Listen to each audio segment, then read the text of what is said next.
नमस्ते प्रिय छात्र, कैसे हैं आप सब? बच्चे हैं ना। कक्षा 7 विषय हिंदी इकाई 6 विक्रम साराभाई, डॉक्टर विक्रम साराभाई। तो आज हम इस इकाई में डॉक्टर विक्रम साराभाई जो बहुत बड़े वैज्ञानिक हो गए, उनके जीवन चरित्र के बारे में आज पढ़ेंगे। हमारे जीवन को सुविधापूर्ण बनाने में वैज्ञानिकों का प्रमुख योगदान रहा है। प्रस्तुत इकाई हमें विक्रम साराभाई जैसे अद्भुत व्यक्तित्व से परिचित कराती है, जिन्होंने विज्ञान, प्रौद्योगिकी, शिक्षा, उद्योग, वाणिज्य, व्यवसाय, प्रबंध आदि अनेक क्षेत्रों में देश की प्रगति के लिए उल्लेखनीय कार्य किया।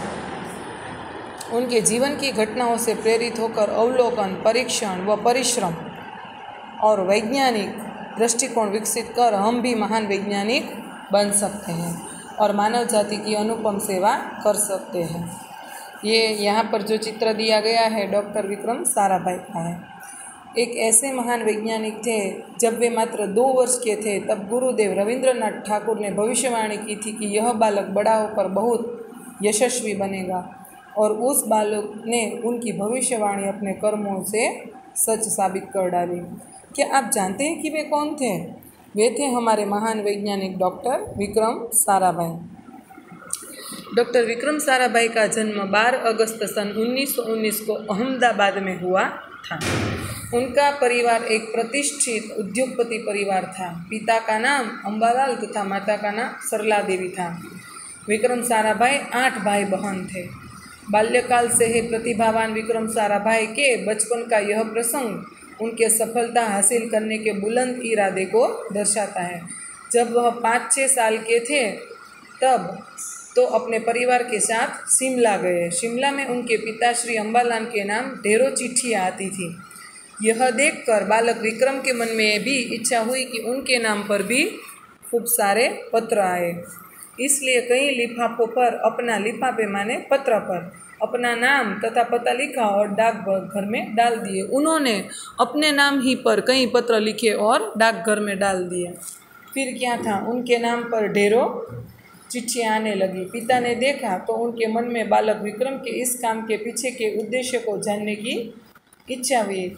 जब उनके पिताजी को पता चला कि बालक ऐसा क्यों कर रहा है, तब उनके पिताजी को यह जानने की इच्छा हुई।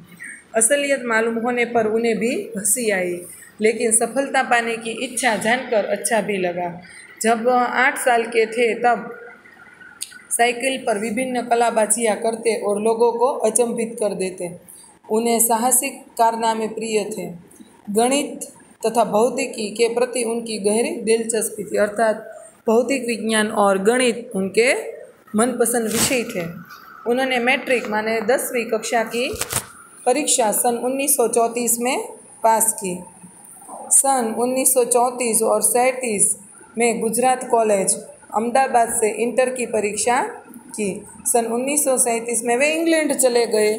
सन 1940 में कैम्ब्रिज में गणित व भौतिकी में उन्होंने बीएससी की परीक्षा में सफलता प्राप्त की, अर्थात उन्होंने गणित और भौतिकी में कॉलेज की, साइंस कॉलेज की, और उसके मुख्य विषय उन्होंने भौतिकी और गणित रखे। तत्पश्चात द्वितीय विश्व युद्ध के शुरू होते ही विक्रम साराभाई भारत लौट आए। जब विक्रम साराभाई थे तब दूसरा विश्व युद्ध हो रहा था। भारत में उन्होंने सर सीवी रामन तथा डॉक्टर होमी भाभा का सानिध्य मिला। ये दोनों वैज्ञानिक थे। वहाँ राष्ट्रीय स्वतंत्रता आंदोलन से बड़े प्रभावित हुए। सन 1942 में वह मृणालिनी स्वामीनाथन के साथ विवाह सूत्र में बंध गए। उन्होंने अंतरिक्ष की गहराइयों से आने वाले रहस्यमयी कॉस्मिक किरणों पर अनुसंधान करके कैम्ब्रिज विश्वविद्यालय से सन 1937 में पीएचडी की उपाधि हासिल की। अर्थात डॉक्टर विक्रम साराभाई कहा जाता है, उसके नाम के आगे जो डॉक्टर लगता है तो डॉक्टर का अर्थ केवल दवाई देने वाले डॉक्टर ही नहीं, पर जो लोग किसी विषय पर रिसर्च करते हैं, अनुसंधान करते हैं, माने शोध करते हैं, खोज करते हैं, उन्हें भी डॉक्टर कहा जाता है। तो उन्होंने विक्रम साराभाई ने जो अंतरिक्ष में से किरणें आती हैं उन्हें कॉस्मिक किरणें कहा जाता है। उन कॉस्मिक किरणों पर उन्होंने शोध की परीक्षण किया और पीएचडी की उपाधि हासिल की।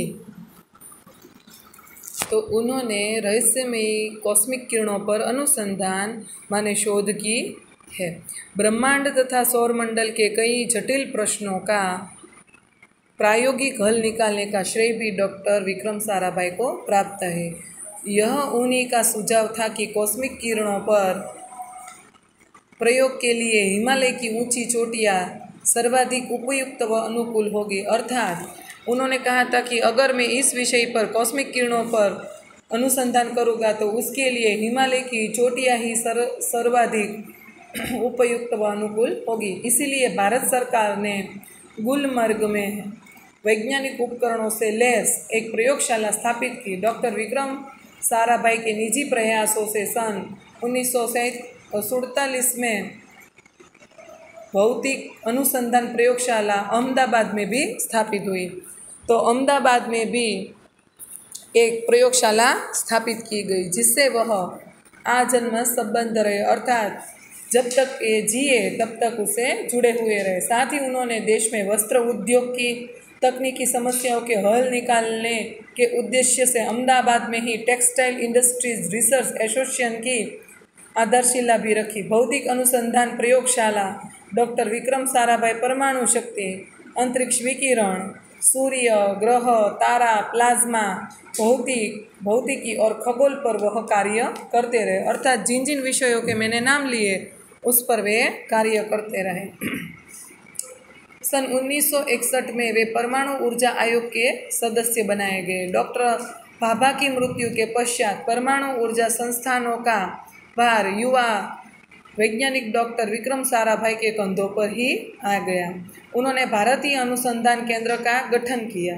डॉक्टर विक्रम साराभाई इसके पहले अध्यक्ष बने, अर्थात जो अनुसंधान केंद्र बना उसके वे पहले अध्यक्ष बने। यही उनकी अगुवाई व अथक परिश्रम का ही परिणाम था कि भारत में दूरसंचार, दूरदर्शन व मौसम विज्ञान के लिए प्रक्षेपित अनेक उपग्रह अंतरिक्ष में सफलतापूर्वक कार्य कर रहे हैं। अर्थात बच्चों, जो आज हम ये जो फ़ोन है, टेलीफोन सुविधा थी, पहले दूरदर्शन था, वह मौसम अर्थात कहाँ पर कितनी बारिश होगी, कैसा वातावरण होगा, ये सब आज हम जो घर बैठे बैठे जान सकते हैं, इसका सभी श्रेय डॉक्टर विक्रम साराभाई को ही जाता है, क्योंकि अनेक उपग्रह उन्होंने अंतरिक्ष में सफलतापूर्वक प्रक्षेपित किए हैं। डॉक्टर विक्रम साराभाई ने अपना संपूर्ण जीवन भारत तथा विज्ञान के समग्र विकास के लिए समर्पित कर दिया। भारत के विकास में उत्कृष्ट योगदान के लिए उन्हें कई राष्ट्रीय और अंतर्राष्ट्रीय सम्मान प्राप्त हुए, माने पुरस्कार मिले। अर्थात उनका पूरा जीवन एक प्रकार से विज्ञान को ही तथा भारत देश को ही समर्पित हो गया था। सन 1962 में उन्हें डॉक्टर शांति स्वरूप भटनागर पुरस्कार, सन 1966 में पद्म भूषण तथा सन 1972 में मरणोत्तर माने के उसकी मृत्यु के बाद पद्म विभूषण जैसे अलंकरणों से नवाजा गया। निशस्त्रीकरण से संबंधित कई महत्वपूर्ण अंतर्राष्ट्रीय संस्थानों में भी भारत के प्रतिनिधित्व रहे, अर्थात कहीं जहाँ जहाँ अंतर्राष्ट्रीय स्तर पर जो सेमिनार होते उनमें भी वे भारत का नेतृत्व करते थे। डॉक्टर विक्रम साराभाई सन 1970 में वियना शांति अंतर्राष्ट्रीय अणु मंच के 14वीं परिषद के प्रमुख बने। सन 1971 में संयुक्त राष्ट्र संघ परिषद के उपाध्यक्ष व बाद में विज्ञान विभाग के अध्यक्ष बनाए गए। वह केवल उच्च कोटि के वैज्ञानिक ही नहीं थे, बल्कि व्यस्तताओं के बावजूद कला, शिक्षा व समाज के लिए पर्याप्त समय निकाल लेते थे। उन्हीं के प्रयासों से अहमदाबाद में लोक विज्ञान केंद्र एवं नेहरू विकास संस्थान की स्थापना हुई। यहाँ वह जन सामान्य की विज्ञान के प्रति रुचि जागृत करने के लिए कार्य करते रहे। अर्थात बच्चों, आपको पता होगा कि लोक विज्ञान केंद्र में लोगों के मन में जो अंधश्रद्धा है वह मिटाने का काम लोक विज्ञान केंद्र करते हैं। वह 21 दिसंबर सन 1971 की काली तारीख थी। डॉक्टर विक्रम साराभाई को त्रिवेंद्रम के लॉन्चिंग स्टेशन थुम्बा में कार्य पर निरीक्षण के लिए भेजा गया था। वहाँ एक होटल में ठहरे हुए थे। यहीं हृदय की गति रुकने से उनकी मृत्यु हो गई, अर्थात उनका हृदय रुक गया। माने हम सरल भाषा में कहेंगे तो अटैक आ गया उनको, इंग्लिश में कहेंगे तो अटैक आ गया और उनका जो हृदय है वह बंद पड़ गया। उनके निधन से विज्ञान में नित नए आयामों को जोड़ने वाला एक जीवन चक्र सदा के लिए रुक गया, अर्थात जो जो नई खोजें अब होने वाली थी वो रुक गई। ऐसे महान प्रतिभा को शत शत नमन। तो ऐसी महान प्रतिभाशाली जो विक्रम साराभाई थे उन्हें हमें शत शत नमन करते हैं। बच्चों, ये पाठ शांति से आप घर पर पूरा पढ़िएगा, बराबर थे। यहाँ शब्दार्थ दिए गए हैं वो अपनी फेयर बुक में लिख कर तैयार रखिएगा। इरादा तो विचार संकल्प, लिफाफा तो कागज़ की वह चौकोर थैली जिसे भीतर चिट्ठी या कागज पत्र रख कर भेजा जाता है। ढेरों माने बहुत ज़्यादा, अधिक, लेस माने सुसज्जित, अनुसंधान माने आविष्कार, खोज, संशोधन, उपाधि माने प्रतिष्ठा, सूचक पद, खिताब आदि। आगे की वीडियो में अब हम अभ्यास की और स्वाध्याय की चर्चा करेंगे, बराबर है। तब तक के लिए घर में ही रहिएगा, सुरक्षित रहिएगा, बाय बाय। और पूरा पाठ एक बार पढ़ लीजिएगा।